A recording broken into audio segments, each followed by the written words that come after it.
Hello and welcome into this episode of the Playbook for the final season of the high school regular season. I'm here joined by Vinton head coach Tyler Laverne. After just an incredible 4 weeks, you guys are on a 4-week win streak now of just beat Eastbo. What kind of has led to you guys having so much success late in the season?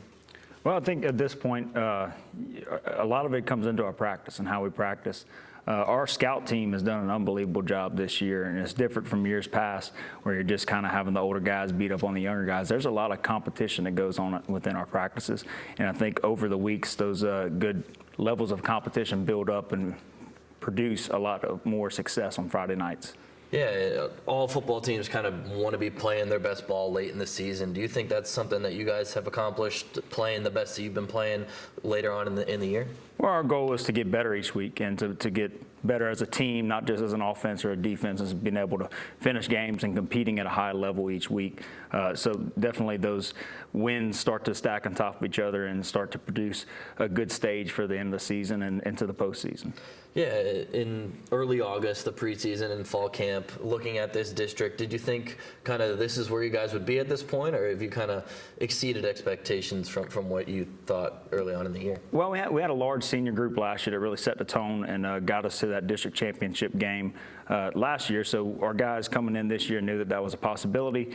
We spoke it into existence, and just by playing at a high level and not lowering the standard from what those guys previous have set. And we've done a good job of stepping up as a young group, but only having 4 seniors to be able to meet those expectations and hopefully to succeed those expectations. Yeah, it's your third year head coach at Vinton, kind of turn the program around, so to say. Your first winning season since 2014 last year. Going to be maybe a district championship since the first time in a long time. Well, Max Preps goes back, but it's been a long time. What kind of has led to that kind of culture shift in this program? Well, Vinton High School is no stranger to success, and they have a long tradition of very good football teams in the past, and it was kind of our goal to kind of get back to that standard and to be able to meet those expectations and give our alumni and our community something to be proud of, and kind of shut down the town on Friday night to attend those games again like it once was. So I think we've done a good job of getting back to that point, but we still got a long way to go, and work is still left to be done. Yeah, and what are some of the things that you preach in your 3 years here that kind of has helped change that culture? Competing as many times and as often as you can throughout the year, not just being a single sport athlete, and being able to compete as many times throughout the year. Whatever the sport gives you an advantage whenever you get to those big moments that you've been in before, and you're able to succeed from those moments and just that experience of having all that competition throughout your high school career. Yeah, that multi-sport athlete can be really important, especially in this stage of like high schoolers' lives. I know now with NIL and stuff, they're kind of being more selective and just choosing one sport. How important do you think it is to kind of branch out and be athletes more than just specifying one sport? Oh, it's huge, and it speaks numbers, and you can see the results of it at Vinton. We've really made that a big focus throughout our entire athletic department, and we've seen the success grow from just being a one sport having a lot of success to now your entire program has success. And I think it has a lot to do with those kids being able to have that much chemistry with each other, not just on the football field, but on the basketball court, not just on the basketball court and the football field, but on the baseball diamond, and then competing at track as well. So I think that it just gives those kids enough chemistry with each other, as well as being in competitive, uncomfortable situations that are going to give them advantages in their favorite sport, or their sport they think they have the best chance of going to the next level in. And then as you go from a college recruiting standpoint, I can't tell you how many college recruiters come into our schools and ask how many sports does a kid play. They want to see how many times can this kid be in a competitive situation and have success. And I think that's a huge advantage for a high school kid to be able to know that going into, instead of just kind of falling in line with the tournament ball and the AAU teams, and being able to compete for their school and their community in as many aspects as they can in their 4-year career. Yeah, I remember going to your practice earlier in the year for 2 days, and just kind of seems like the team just kind of works together, plays together. What is your favorite part about coaching this team that has that type of chemistry? This group's really fun. I'm a really competitive guy. I like to win, but I can lose with this group. Like, if we lose a game, I'm not going to be near as heartbroken as I would with some more athletic teams I've had in the past. This team is going to give us everything what they have, and I know that 100%. They know that they're going to give that effort to us each and every day. So it's easier to live as a coach with all the stress we have on Friday nights to know that our guys are giving us everything they got. And this group is very tight-knit, and they compete. Like I said at practice, that scout team competes against our defense and our on defense against our offense. So it's a really competitive nature. They're trying to get each other better. They're trying to get better, and they're trying to contribute to that win on Friday night. Yeah, you can preach culture all day, but you need the players to really get to where you want to be. And you've got a really good one in the backfield for a couple of years now, just kind of a pillar of this team is Jaden Briggs. What kind of does he bring to this offense and to this team? Jaden brings a lot of leadership, a lot of positive leadership. I mean, he's got all the statistics to be able to brag or to kind of coach on the field, but he really is just a humble kid that understands that it takes more than him in that offense to work. And we would be in a bind without him and his leadership this season. And to get to this point and to get past this point, we're going to rely on him a lot this year. Yeah, we obviously know what he is on the field, that humble, just get to work. I mean, I talked to him in 2 days, and he was just all business, just going to do what I can for the team. But how is he off the field and just in this locker room? Great kid. He's involved in a lot of extracurricular activities. I mean, he is the pinnacle of what we want whenever you say a multi-sport athlete. He's going to play as many sports as he can that he can contribute positive ways into, as well as classroom stuff. A robotics team. He does really well in the classroom. He's in beta and school student council, stuff like that. He's very involved in, and at least he's participating in more than just on the field activities. Yeah, and another one of those players. The transfer portal is something that kind of takes over the college around the first couple of years. You guys got a bit of a transfer in yourself at quarterback coming from Sulphur, the 5A program, Michael Lange. How important or how lucky have you been to have him in the backfield, and how important has he been to the success of this team? Well, yeah, and transfer is a tough word. More of a homecoming for Mike. I mean, he started in Vinton, and now he's back to his home, and he's just kind of fit the puzzle that we needed, the missing piece of the puzzle that we needed coming into this year for an older quarterback.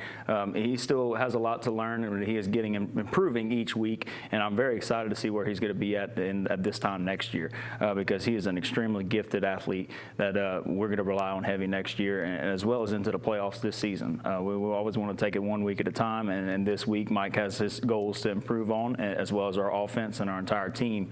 But we're very blessed to have him, and we're excited to see what type of success he's going to bring us in the future. Yeah, what kind of have you seen from him growth-wise from the first game to now the last game of the regular season?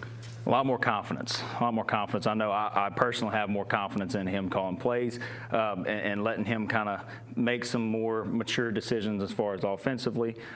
Still has a lot more to learn and a lot more to grow this season. But I think that he has just developed more as a player and developed more as an athlete overall, being inside a smaller environment with having a lot more coaches talking to him, and he's getting to build a lot more relationships a lot quicker at Vinton. So we're excited to have him. I think he's happy to be home, and we're excited to see where he takes us. Yeah, you mentioned Jaden, more that put your head down, work kind of guy. Michael's kind of got more of that fire to him on the field. I mean, he put one of the nastiest stiff arms I've ever seen on a kid at Rose Pine a couple of weeks ago. Is that something that kind of a fire that he plays with, and how exciting is that to coach? Yeah, it's very fun to coach. It's very fun to coach all of our athletes. I mean, each one of those guys understand that it's not just them on the field. They have guys that are blocking for them and able to make plays like that. And it kind of having that fiery leadership really helps in these close games and these situations where you really need to have some confidence in order to make these plays. And he gives a good example of that. And our younger guys feed off of his energy, as well as our older guys understand that they're not the only ones that have been in this situation before. Yeah, Michael and Jaden, obviously they fill up the stat sheet. They're going to get the attention. Is there anybody else that you'd like to highlight, or a group of people just during this win streak that has allowed you to have so much success? Our offensive line. We lost 3 starting offensive linemen last year. We were really worried at the beginning of this year, sitting in the coach's office during fall camp, of exactly who was going to step up and when they were going to step up. And our offensive line has done a tremendous job this year of just being able to tackle these jobs that we didn't know if they necessarily were ready for yet, but they've taken it with strides. And that is also a testament to our culture and just how those older guys expect them to step up, and they lead by example. But our offensive line is led led by Cortland Kyle, who was our younger offensive lineman last year, and he was the kind of baby in that situation last year. This year, he's really stepped up, taking a bigger role, and those other guys just followed suit. So I think that those guys are all, offensive line's always the unsung heroes in the game of football, but especially in our offense where we have two powerful running backs and a good quarterback who's able to make some plays on his feet as well as throwing the ball. That offensive line needs to get a little bit more shine than what they've been getting. Cortland Kyle as a whole, I mean, he does this. He competes on defense as well. He's our captain on defense, being our Mike linebacker.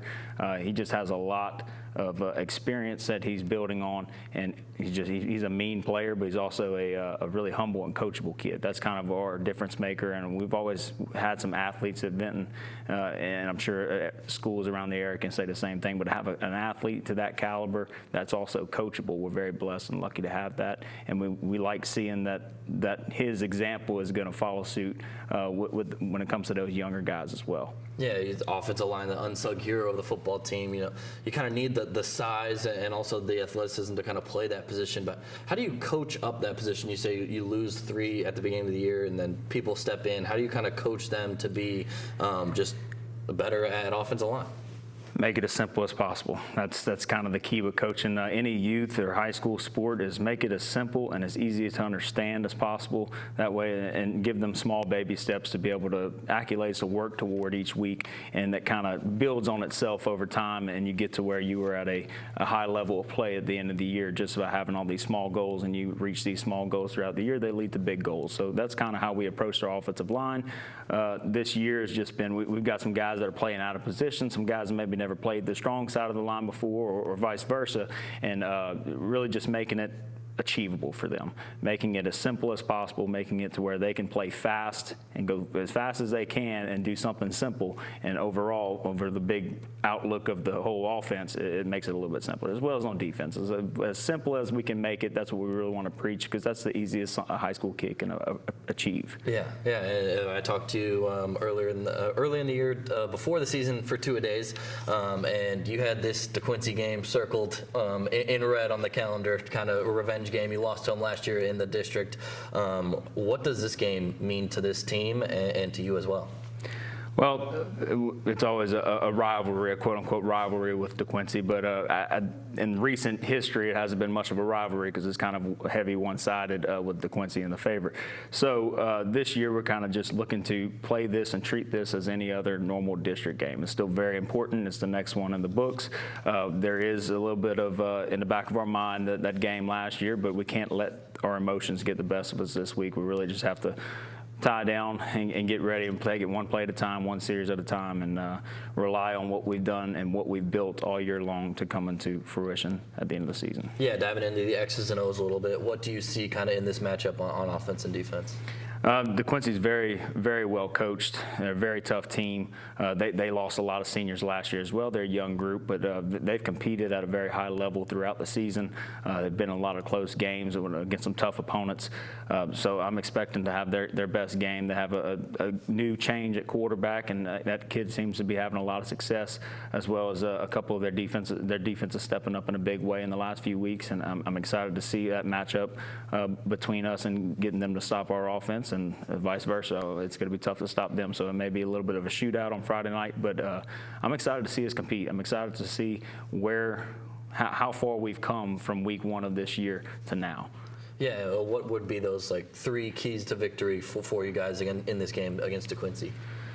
Well, any football game to win, you got to be able to block, you got to be able to tackle, and you got to be able to hang on to the football. So that's kind of be our keys of every week, but even more so this week in these high emotion games, a very postseason atmosphere in DeQuincy. I know they always have a great crowd that shows up. I know that our Vinton faithful are going to show up, and this game always circled on the calendar in the town just because it's all your alumni. You want to see if Vinton's going to be able to get the best of DeQuincy this year, or is DeQuincy going to be able to hang on against Vinton?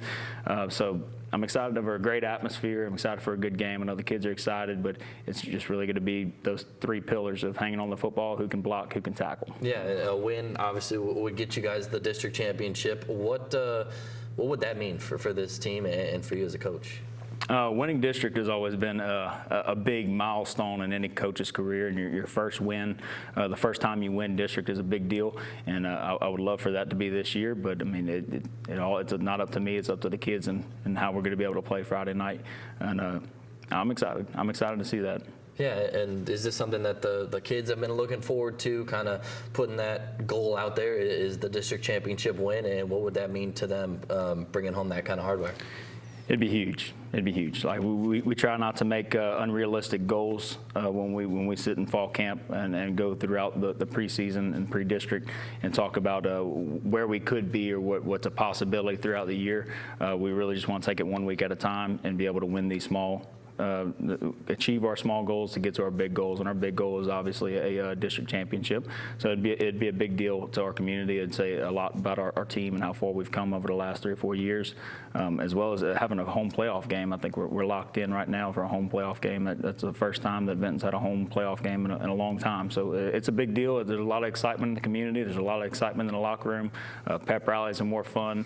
Just going to school, it's easier for me to go to work every day, but very stressful, but it's worth it. It's worth it. Yeah, expectations always bring that a little bit of stress. Talk about the community a little bit. What have you seen kind of the excitement raise now that you've won a couple games and you're in the position to win a district championship? How has that kind of translated to the excitement in the community? Oh, it's second to none. I mean, it's always good when you're at a small town that's very supportive of their football team and all athletics. I mean, went to the state championship last year in basketball, and you really just saw a lot of Vinton faithful come out, a lot of alumni coming back for the first time to watch their school compete.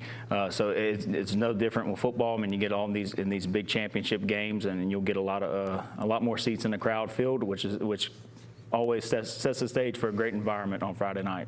Yeah, well, the Vinton faithful voted you in here, so we could have a little chat, and I do appreciate them for that. And is there anything else that you'd like to add for the Vinton fans that voted you in here, or anything like to say about this team? And just show up Friday night and root on the Lions, and hopefully we'll put on a show and leave in a good mood. All right. Well, good luck against DeQuincy, and I appreciate you coming Absolutely. on. Thanks for having me. Yeah, that'll do it for this week of the Playbook. I don't know how many more we'll have football-wise because of the end of the regular season, but if you'd like to see your coach on the show, make sure to go vote at the end of Touchdown Live each week. And yeah, thank you so much for tuning in, and thank you so much for joining me. I appreciate it. So I'll see you guys next week.